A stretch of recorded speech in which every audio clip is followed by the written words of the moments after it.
வணக்கம். இங்கே உண்மைகள் உரைக்கப்படும், பொய்கள் உடைக்கப்படும். இந்திய முன்னாள் பிரதமர்களில் முக்கியமானவர் திரு அடல் பிஹாரி வாஜ்பாய். அவருடைய உண்மையான முகம் என்ன? வாருங்கள் பார்ப்போம். திரு வாஜ்பாய் அவர்களுடைய ஆதரவாளர்கள், திரு வாஜ்பாய் அவர்கள் 1942ஆம் ஆண்டு வெள்ளையனே வெளியேறு போராட்டத்தில் கலந்து கொண்டு 23 நாட்கள் சிறையில் இருந்ததாக சொல்கிறார்கள்.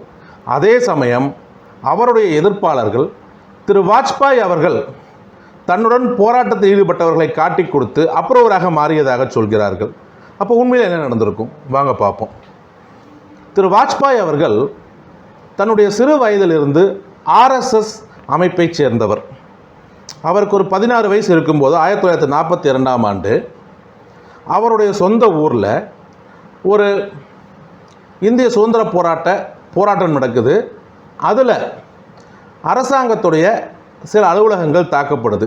இது சம்பந்தமாக திரு அடல் பிஹாரி வாஜ்பாய் அவர்கள் கைது செய்யப்பட்டார். 23 நாட்கள் சிறையில் இருந்தார்.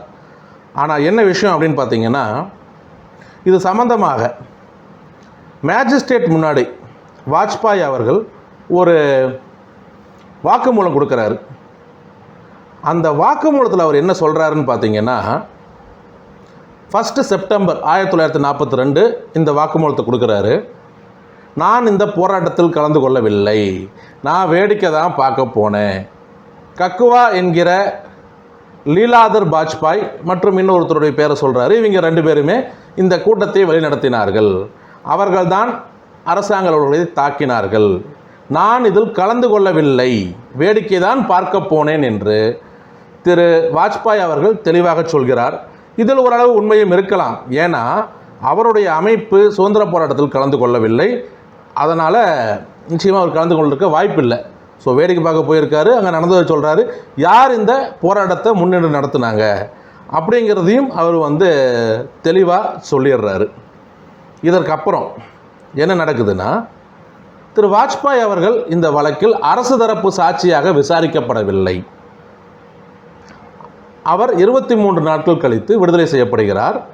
இது சம்பந்தமாக திரு வாஜ்பாய் அவர்களோட கைது செய்யப்பட்ட அவருடைய பிரதர் என்ன சொல்கிறாருன்னா, நாங்கள் 23 நாள் ஜெயிலில் இருந்தோம், ஆனால் கிரிஜா சங்கர் வாஜ்பாய் அப்படிங்கிறவர் வைஸ்ராய் கவுன்சிலுடைய சீனியர் மெம்பரு, அவருடைய தலையீட்டால் நாங்கள் விடுதலை செய்யப்பட்டோம்னு மே 12, 1973 திரு வாஜ்பாய் அவருடைய பிரதர் இதை ஒத்துக்கிறாரு. சரிங்களா? இதில் இன்னொரு பெரிய பிரச்சனை என்னென்னா, திரு வாஜ்பாய் அவர்களுடைய இந்த வாக்குமூலம் வெளியிடப்பட்டது. இந்த வாக்குமூலத்தில் அவருடைய தந்தை பெயர் கௌரி சங்கர்னு கொடுக்கப்பட்டிருக்குது. ஆனால் அவருடைய தந்தை உண்மையான பெயர் என்ன? கிருஷ்ண பிஹாரி வாஜ்பாய். அப்போ இது ஒரு இதாக எடுக்கிறப்ப ஃப்ரண்ட்லைனுக்கு கொடுத்த ஒரு பேட்டியில் திரு வாஜ்பாய் அவர்களே சொல்கிறாரு என்னென்னா, எங்கள் ஊரில் எங்கள் குடும்பத்துடைய பேர் கௌரி சங்கர், ஊரில் எல்லாத்துக்கும் அப்பாவை கௌரி சங்கர்னு தான் தெரியும், அதனால் என்னுடைய அப்பா பேர் கௌரி சங்கர்னு கொடுத்துருக்குறாங்க அப்படின்னு சொல்கிறாரு. அது மட்டும் இல்லை, இந்த விஷயத்தை 1998ஆம் ஆண்டு வெளியிட்ட ஃப்ரண்ட்லைன் மேலே ஒரு 15/1/1998 திரு வாஜ்பாய் அவருடைய சார்பாக நோட்டீஸ் கொடுக்கப்படுது. இந்த மாதிரி எங்களை பற்றி தவறாக பரப்புறீங்க அப்படின்னு சொல்லி. அன்று மாலையே நாங்கள் இந்த நோட்டீஸை வாபஸ் வாங்கிக்கிட்டு இது சம்மந்தமாக இதில் பேசுகிறாரு. அதாவது ஃப்ரண்ட் லைன்லேயே ஒரு பேட்டி மாதிரி திரு வாஜ்பாய் அவர்கள் கொடுக்குறாரு. அதில் அவர் ஒத்துக்கிறாரு, ஆமாம் எங்கள் அப்பா பேரை கௌரி சங்கர்னு போட்டிருக்கிறாங்க, அதுதான் எங்கள் ஊரில் எங்கள் அப்பாவை கூப்பிடுற பேர். அது மட்டும் இல்லை, அன்னைக்கு என்ன நடந்ததோ அதை சொல்லியிருக்கிறேன், அதில் இருக்கக்கூடிய கையெழுத்தும் என்னுடையதான் ஒத்துக்கிறாரு. ஆனால் இவர் அந்த வழக்கில் அரசாங்க தரப்பு சாட்சியாக விசாரிக்கப்படல. இந்த போராட்டத்தை முன்று நடத்திய கக்குவா என்கிற லீலாதர் வாஜ்பாய் அவர் ஒரு முனிசிபல் எம்ப்ளாயாக இருந்து ரிட்டையர் ஆகிட்டார். அவர் ரிட்டையர் ஆனதுக்கப்புறம் இது சம்மந்தம் கொடுக்கக்கூடிய பேட்டி என்ன சொல்கிறாருன்னா, ஆமாம் வாஜ்பாய் எனக்கு இதெல்லாம் சாட்சி சொல்லலை, ஆனால் எங்கள் ஊரில் யாரும் அவ்வளோ படித்தவங்க இல்லை, இந்த 2 பசங்களும் வெளியூரில் படித்தாங்க, அதாவது திரு வாஜ்பாயும் அவருடைய பிரதரும்.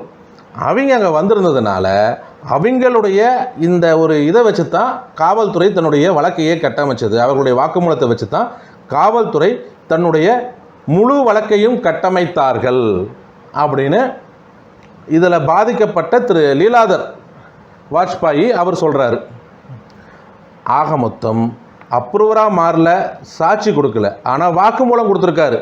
நாங்கள் இந்த போராட்டத்தில் கலந்துக்கல, வேடிக்கை மட்டும்தான் பார்த்தோம்னு. ஆக மொத்தம் திரு வாஜ்பாய் அவர்களுடைய ஒப்புதல் படியே பார்த்தீங்கன்னா அவர் இந்த போராட்டத்தில் கலந்து கொள்ளவில்லை. சுதந்திர போராட்டத்தில் அவர் கலந்து கொண்டார்னு சொல்லவே முடியாது. அதே மாதிரி அவர் அப்ரூவராக மாறல, ஆனால் அவர் கொடுத்த அந்த சாட்சியம் அந்த வழக்கில் ஒரு முக்கியமான இடத்த செஞ்சுருக்கு அப்படிங்கிறதும் உண்மை. இதை நாம் வந்து மாற்ற முடியாது. சரி, நான் சொல்கிறதுக்கெல்லாம் என்ன ஆதாரம் அப்படின்னா, அவர் கையெழுத்திட்ட உருது வாக்குமூலம். இன்னொரு விஷயம், அவர் வந்து எனக்கு உருது தெரியாது, ஆனால் என்கிட்ட படித்து காமிச்சாங்க, எனக்கு எழுத படிக்க தெரியாது உருது, என்கிட்ட படித்து காமிச்சாங்க, நான் என்ன சொன்னோம் அதுதான் சொல்லியிருந்தாங்க, நான் கையெழுத்து போட்டிருக்கேங்கிறதை ஒத்துக்கிறாரு.